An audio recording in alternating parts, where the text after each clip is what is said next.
Hey guys, welcome back to another edition of Intuitive Angling. Much appreciated you guys taking a little bit of time out of your day to watch the video. And today I'm going to give you guys some tips and advice on actually realizing how important it is to understand some stuff about the gizzard shad and the threadfin shad this time of year in the late winter and the pre-spawn. In my opinion, it's probably the most important time of year as far as to have an understanding for this type of bait fish. It's going to really help you catch some big fish, you know, during the pre-spawn coming up here. Real quick, just wanted to give you guys a weekly update. If you guys are interested in becoming a member of the channel, that's a great way to support the channel if you like what I'm doing here. All you have to do is to go into the About section of my YouTube homepage, click on Intuitive Memberships, and you can sign up there. Give extra videos every week that aren't seen by the public, access to my personal email address for your fishing questions, and just a good way to support the channel if you'd like to help out that way. Okay guys, let's talk a little bit about shad here. Shad, like I said, they're a primary forage for most of the bass in all man-made impoundments across the country. Threadfin and gizzard shad both. You got variations of different what people call shad, herrings, alewives, that type of stuff. But specifically, I want to talk about threadfin shad and gizzard shad in the late winter and pre-spawn. In my opinion, guys, the best time to catch a big bass, by far without a doubt, is in the pre-spawn. When you have water temperatures that are in the 50s, like low to mid 50s in particular, wherever you're fishing in your part of the country, that can be anywhere between maybe now up until early April, depending upon your geographical location.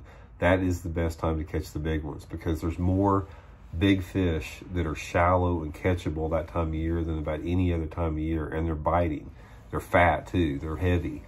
And one of the things that I want to give you guys some advice on the shad is that having an understanding of the reproduction cycle of a shad is key, because shad will spawn several times throughout the summer. They begin spawning in April or May, depending upon the weather, and they'll continue to have several spawns throughout the summer. But what happens is those shad that have spawned first, like last April, last May, by the time this time of year rolls around, by the time like March rolls around in April, they are at the biggest size. They're big, and there's more big shad in the lake than there are any other time of the year.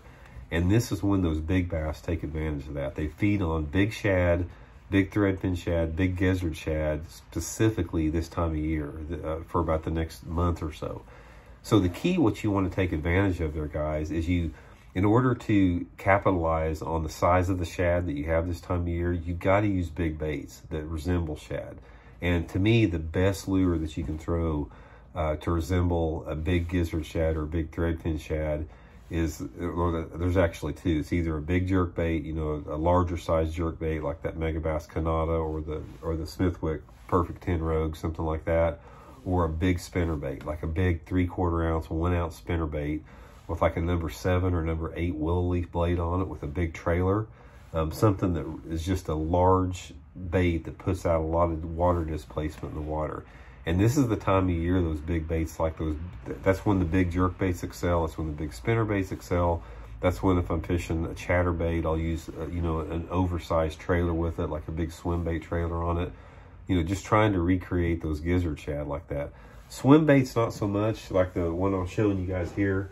The swim baits to me are not much on the pre-spawn because the water's a little bit too cold. So you need to get something that gets down a little bit more into the water column. So really today's tip is I just want to encourage you guys, from once your water temperature starts hitting that 50-degree mark, when you first start noticing hitting 50 degrees, and it's not going to be long, it's going to be coming up pretty quick around most parts of the country, is go big. Put your big jerk baits on, big spinner baits, big chatter baits, anything that resembles a big shad, or maybe even something like this 8-inch Megabass Mag Draft, something you can get down in the water column that still resembles a big shad. That's how you're going to catch your big ones. And I'm going to guess that probably, I bet 75% of the bass that I've caught over 8 pounds in my entire life have come during the pre-spawn on some type of a shad bite like that. Like I said, the big spinner bait, swim bait, something along those lines. So big jerk bait, that type of deal. So guys, give it a try. You know, go big this spring. You know, next couple months, put you on some big baits. Take advantage of that, the size of the shad, what they are right now, and key in on those areas where those big gizzard shad get. And one of the best places you can fish when those fish are setting up for a pre-spawn bite like that is any type of a channel swing bank. Channel swing banks, channel swing points, all that type of stuff. Those are some of the first places that bass will move up and stage in before they move back shallow to spawn. So anyway, guys, try those tips, and I think it will help you guys catch some big ones this spring. And much appreciated you guys tuning in. We'll see y'all later.